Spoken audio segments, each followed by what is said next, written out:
Hi, അപ്പോൾ ഇതിൻ്റെ വീഡിയോയിലേക്ക് സ്വാഗതം.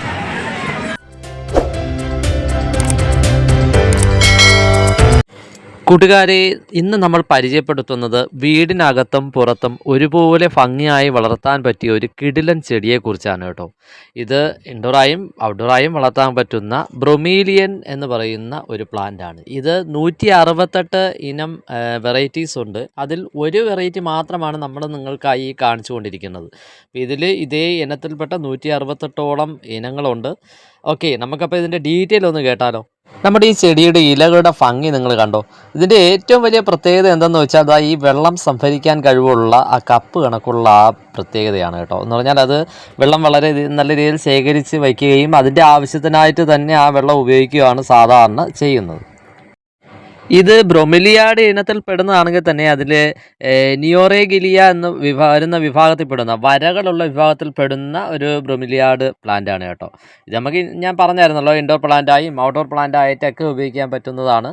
നമ്മൾ ഇൻഡോർ പ്ലാന്റ് ആയിട്ട് ഉപയോഗിക്കുകയാണെങ്കിൽ തന്നെ നമ്മുടെ ഒരു ലൈറ്റ്, ഒരു ബ്രൈറ്റ് ലൈറ്റ് ഇതിന് ലഭിക്കുകയാണെങ്കിൽ നല്ല മനോഹരമായിട്ടുള്ള ഇലകൾ നമുക്ക് സമ്മാനിക്കുന്നു. പറഞ്ഞാൽ വളരെ മനോഹരമായിട്ട് തന്നെ നമുക്കത് കാഴ്ചകൾ, നമ്മളെ കണ്ണിന് നല്ല കുളിർമ തരുന്ന കാഴ്ച തരുന്ന ഒരു ഇനം പ്ലാന്റ് ആയിട്ട് തന്നെ ഇത് വളർന്നു നിൽക്കും കേട്ടോ. പിന്നെ ഒരു സാധാരണയിൽ ഇതിൻ്റെ ഒരു പ്രത്യേകത എന്താണെന്ന് വെച്ചാൽ ഇലകളുടെ ഭംഗി എന്ന് വെച്ചാൽ പച്ചയും പിന്നെ ഇളം മഞ്ഞയും വെള്ളയും കലർന്ന വരകളോട് കൂടിയതാണ് ഇതിൻ്റെ ഒരു പ്രത്യേകത കേട്ടോ.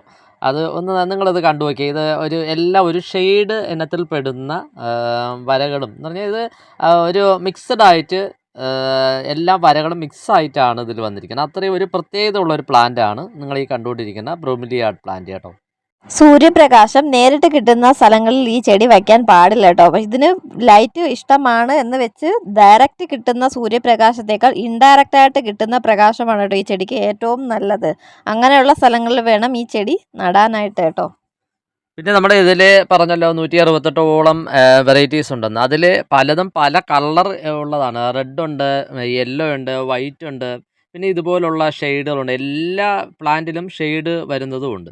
അപ്പോൾ ഇതൊക്കെ എന്ന് പറയുമ്പോഴത്തേക്കും നമ്മുടെ ഈ ബ്രൈറ്റ് ലൈറ്റ് ലഭിക്കുമ്പോൾ ഒരു പ്രത്യേകത എന്ന് വെച്ചാൽ അതിൻ്റെ ആ കളറുകൾ കറക്റ്റ് നമുക്ക് നമുക്ക് അത് പ്രതിഫലിക്കുക, ആ കളർ കറക്റ്റ് നമുക്ക് കിട്ടും കേട്ടോ.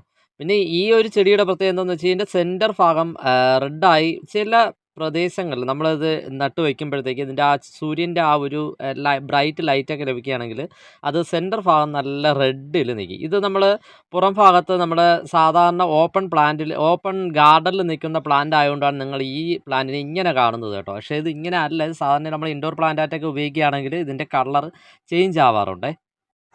നമ്മുടെ ഈ ചെടിയുടെ മണ്ണ് എപ്പോഴും നല്ല ഈർപ്പമുള്ളതായിരിക്കണം കേട്ടോ. നമ്മൾ പറഞ്ഞല്ലോ ഇതിൻ്റെ നടുക്കൊരു കപ്പ് പോലെ ഉണ്ടെന്ന്. ആ ഭാഗത്ത് എപ്പോഴും അല്പം വെള്ളം ഉണ്ടായിരിക്കുന്നത് നല്ലതാണ് കേട്ടോ. എന്നാൽ ആ വെള്ളം അങ്ങനെ കെട്ടി നിന്ന് ചീഞ്ഞു പോകാൻ ഇടയാകരുത്. അത് നമ്മൾ ഇടയ്ക്ക് ശ്രദ്ധിക്കണം. ആഴ്ചയിൽ ഒരിക്കലൊക്കെ പഴയ വെള്ളം എടുത്ത് കളഞ്ഞിട്ട് അവിടെ വെള്ളം നിറച്ചിടാനായിട്ട് നാം പ്രത്യേകം ശ്രദ്ധിക്കണം കേട്ടോ. അതുപോലെ തന്നെ എൻ്റെ ചുറ്റാകെ മണ്ണും ഒക്കെ നനച്ചു കൊടുക്കുന്നത് നല്ലതാണ് കേട്ടോ. പിന്നെ ഇതിൻ്റെ മണ്ണ് നമ്മൾ മിക്സ് ചെയ്യുന്നതിൻ്റെ പ്രത്യേകത എന്ന് വെച്ചാൽ ഇതിന് ഉറപ്പായിട്ടും ചകിരിച്ചോറും ചാണകവും അതിനൊരു പ്രോട്ടീൻ ബിൽഡായിട്ട് ചകിരിച്ചോറ് ഉറപ്പായിട്ടും ഇതിൽ ഉണ്ടായിരിക്കുന്നത് ഇതിൻ്റെ മണ്ണിൽ. പിന്നെ മണ്ണിൻ്റെ പ്രത്യേകത എന്തെന്ന് വെച്ചാൽ ഇതിൽ ചരൾ കൂടുതലാവാൻ പാടില്ല. വെള്ളം വാർന്നു പോകുന്ന രീതിയിലായിരിക്കണം ഇത് നമ്മുടെ ചെടിച്ചട്ടിയിൽ സെറ്റ് ചെയ്ത് എടുക്കേണ്ടത്. എന്നാൽ മാത്രമാണ് നമുക്കിത് വളരെ മനോഹരമായിട്ടുള്ള രീതിയിൽ ഇത് എപ്പോഴും ഫലഭൂഷ്ടിയോടുകൂടി നിൽക്കുകയുള്ളൂ കേട്ടോ. ചെടികളുടെ തൈകൾ നമുക്ക് ഉണ്ടാക്കാൻ നല്ല എളുപ്പമാണ്. കാരണം ഇതിൻ്റെ മൂട്ടിൽ തന്നെ ഇഷ്ടംപോലെ കുഞ്ഞു കുഞ്ഞു തൈകൾ ഉണ്ടാകും കേട്ടോ. അത് തന്നെ നമുക്ക് മറ്റു പോട്ടുകളിലേക്ക് മാറ്റി ഇതിൻ്റെ ചെടി നമുക്ക് നല്ല രീതിയിൽ വിപുലീകരിച്ച് എടുക്കാവുന്നതാണ് കേട്ടോ. പിന്നെ നമ്മൾ മാറ്റി പല സ്ഥലങ്ങളിലാക്കി വെക്കുകയാണെങ്കിൽ ഇതിൻ്റെ വിവിധ തരത്തിലുള്ള ഷെയ്ഡുകളിൽ കിട്ടും കേട്ടോ. അതായത് നമ്മുടെ തണലത്ത് വെക്കുകയാണെങ്കിൽ വേറൊരു കളറിൽ വരും, വെയിലത്ത് നിൽക്കുകയാണെങ്കിൽ വേറൊരു കളർ, അങ്ങനെയാണ് കേട്ടോ ഇതിൻ്റെ തൈകൾ വരുന്നത്. പിന്നെ ഇതിനെക്കുറിച്ച് നമ്മൾ പറയാൻ ഇനി എന്താ പറയുക, ഇത് ഇത്രയും മനോഹരമായിട്ടുള്ള ഈ ചെടിയാണ്. അപ്പോൾ ഈ വീഡിയോ നിങ്ങൾ ഇഷ്ടപ്പെട്ടിട്ടുണ്ടെങ്കിൽ വീഡിയോ കമൻറ്റ് ചെയ്യുക, സബ്സ്ക്രൈബ് ചെയ്യുക, നമ്മുടെ ചാനൽ സബ്സ്ക്രൈബ് ചെയ്യുക, ലൈക്ക് ചെയ്യുക. ഓക്കെ, അപ്പോൾ നമുക്ക് അടുത്തൊരു വീഡിയോ ആയിട്ട് വീണ്ടും കാണാം. ടാറ്റാ.